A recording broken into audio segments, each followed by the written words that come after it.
Hi, I'm going to read to you Joel 2. It's been almost, let's just put it this way. Last time I read Joel 2, I think I was probably about 30. Yeah. So, a long time ago.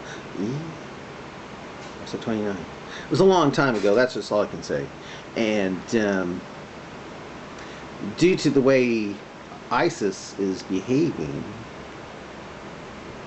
and the way things might suddenly take place. For instance, is this recording? Yeah, it's recording. Looks like we attacked China with something, and then they might have retaliated and attacked our something we have in Tokyo. And now I've heard North Korea has launched submarines coming our way. Like a few years back, China launched an ICBM off the coast of Los Angeles. They're not really saying that, but it looks like it. They said, "No, that's not an ICBM trail. That's a contrail from a plane, an airliner. Like hell, it was. I saw it. It was definitely a missile rising up like off the coast of Catalina.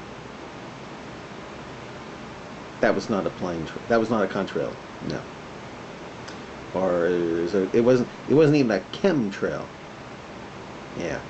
But anyway, I thought I would read Joel 2 and see what you think of it, because I was kind of impressed with it a long time ago. All right. This is it. Okay. Let's see here. Shoot. Oh, shoot. It's like it froze or something. Okay, now it's going. Okay. All right. Okay. An army of locusts. Okay. An army of locusts. Blow the trumpets.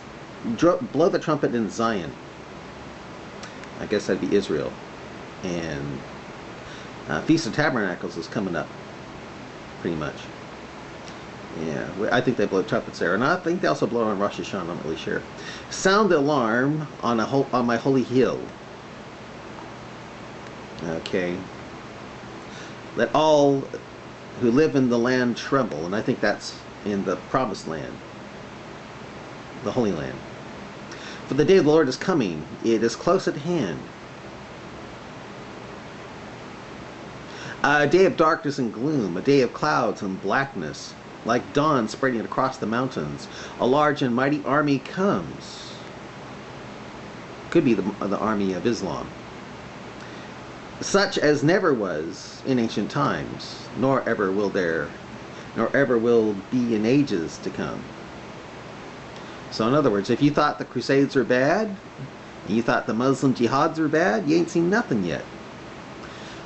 Before them fire devours, and behind them a flame blazes. Yeah. Before them the land is like the Garden of Eden. Behind them a desert waste. Nothing escapes them. And this could be ISIS, because they're destroying everything. It's not just people. They're destroying artifacts and everything. Nothing escapes them. They have the appearance of horses. They gallop along like cavalry.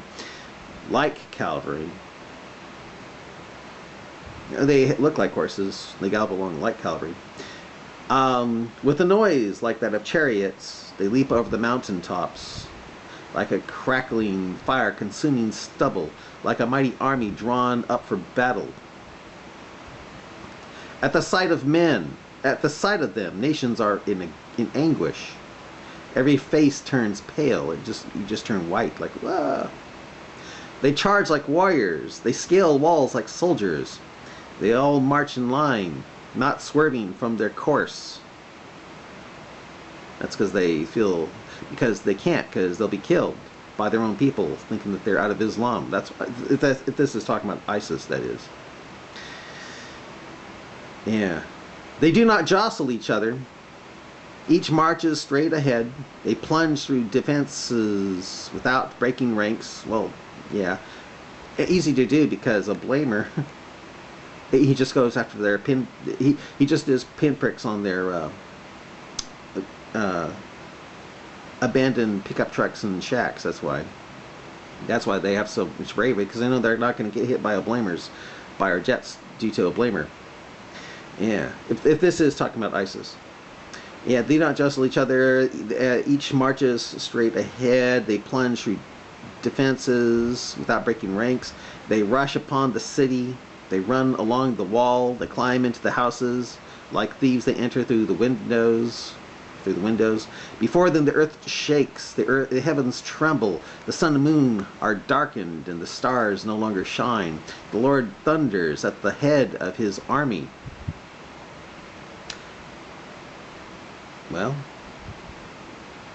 they do call in their language God's great. So in a way, I guess ISIS is kind of like God's army. Yeah. The Lord thunders at the head of his army. His forces are beyond number. The mighty is the army that obeys his command. The day of the Lord is great. It is dreadful. Who can endure it? Rend your heart, even now, declares the Lord. Return to me with all your heart, with fasting and weeping and mourning. Rend your heart, and not your garments. Return to the Lord your God, for he is gracious and compassionate, slow to anger and abounding in love. And he relents from sending calamity. Who knows? He may turn the relent and leave behind a blessing, grain offerings and drink offerings for the Lord your God. Blow the trumpet in Zion, declare a holy fast, call a sacred assembly. Gather the people, consecrate in the assembly, bring together the elders, gather the children, those nursing at the breast. Let the bridegroom leave his room, let the bride her chamber. Let the priests who minister before the Lord weep between the portico and the altar. Let them say, spare your people, Lord. Do not make your inhabitants an object of scorn, a byword among the nations. Why should they say among the people, where is their God? The Lord's answer. Then the Lord was jealous for his land and took pity on his people. The Lord replied to them, saying, Lord says, okay, I'm sending you grain, new wine, and olive oil, enough to satisfy you fully. Never again will I make you an object of scorn to the nations. I will drive the northern horde from afar from you, pushing it into a parched and barren land. Its eastern ranks will drown in the Dead Sea, and its western ranks in the Mediterranean Sea. And its stench will go up, its smell will rise.